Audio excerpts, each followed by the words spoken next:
Bien voilà, la détrempe est terminée, donc la pâte a bien levé, donc elle a bien commencé à fermenter. On va juste l'abaisser un petit peu avec un rouleau à pâtisserie pour former déjà un beau rectangle qu'on va mettre au frigo pendant quelques petites minutes.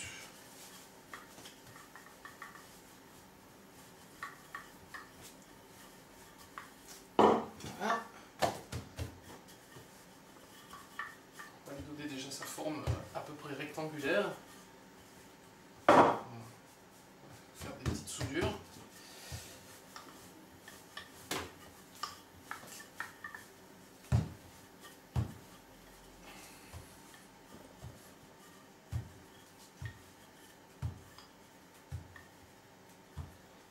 Voilà, tout ça à mettre sur une plaque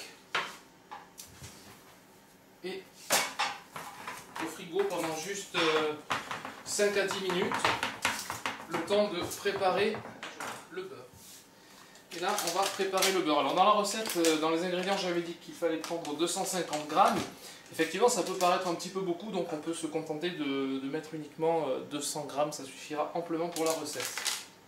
Alors ce que je vais faire, je vais couper la plaquette 200 grammes donc en deux, poser ça sur le plan de travail, et avec le rouleau à pâtisserie, on va écraser un petit peu.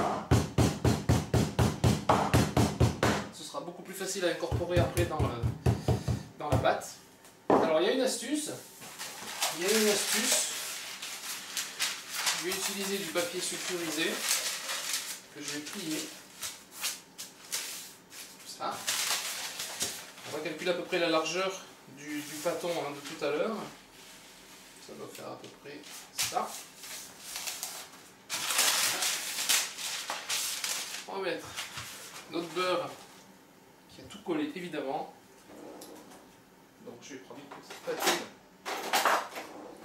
pour le décoller. Voilà. On va mettre tout ça.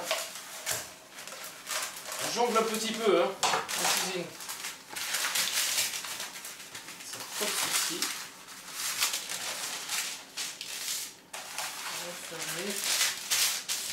On va fermer ici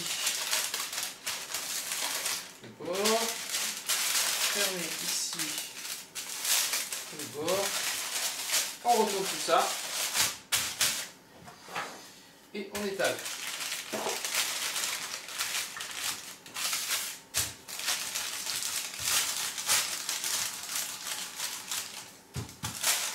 Ça va nous permettre d'obtenir un beurre qui aura à peu près la même épaisseur de partout et former un bon carré de beurre.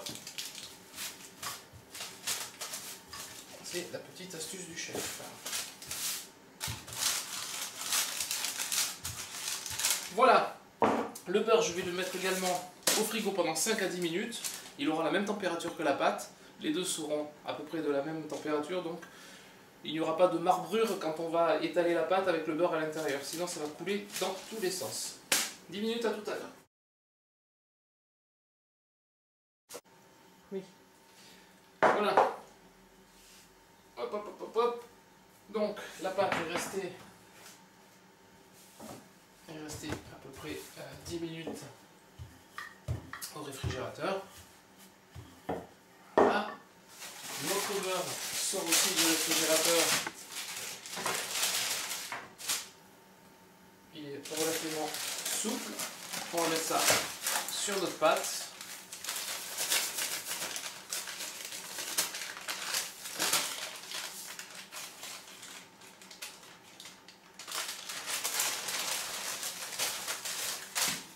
Il en reste un petit peu ici. On va récupérer le beurre. Ça, c'est fait. Alors maintenant, on va plier la pâte sur le beurre. On va bien tirer pour faire quelque chose de bien carré. Voilà. On fait la soudure.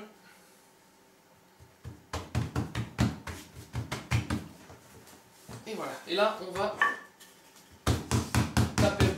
étaler le beurre.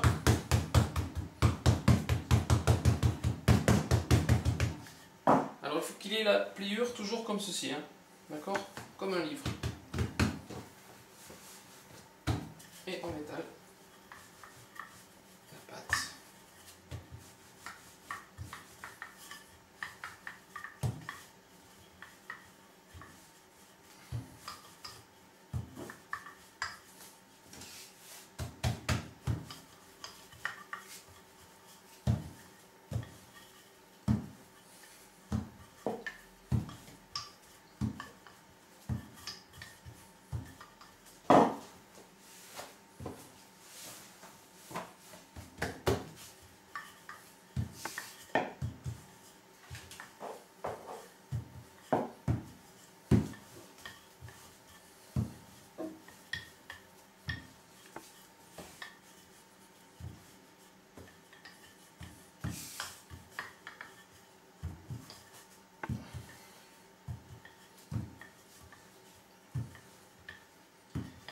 Et là, on va donner ce qu'on appelle des tours à la pâte feuilletée. On va faire un tour double, c'est-à-dire qu'on va mettre la pâte comme ceci,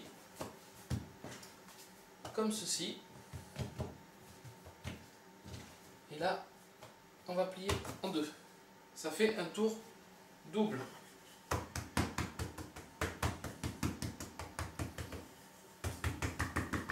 Voilà.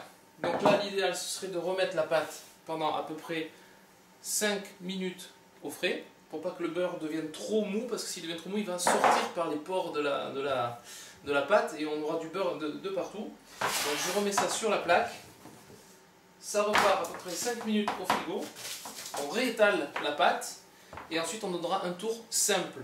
Et une fois que le tour simple est donné, on pourra détailler nos croissants et la pâte feuilletée est prête. Donc encore 5 minutes de patience. Voilà. Donc 5 petites minutes encore de frigo, notre pâte avec les deux tours est là, donc on va recommencer à l'étaler pour lui donner encore un tour supplémentaire et la pâte feuilletée sera prête.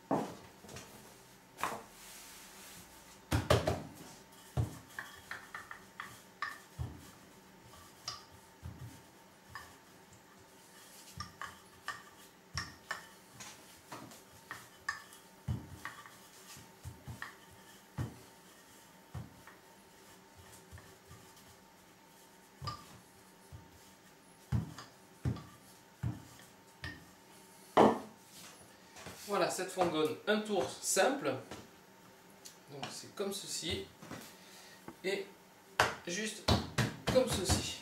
Voilà, on remet la pâte au frigo pendant à peu près une vingtaine de minutes cette fois, et ensuite on pourra étaler et détailler nos croissants et nos petits pains au chocolat. 20 minutes au frigo,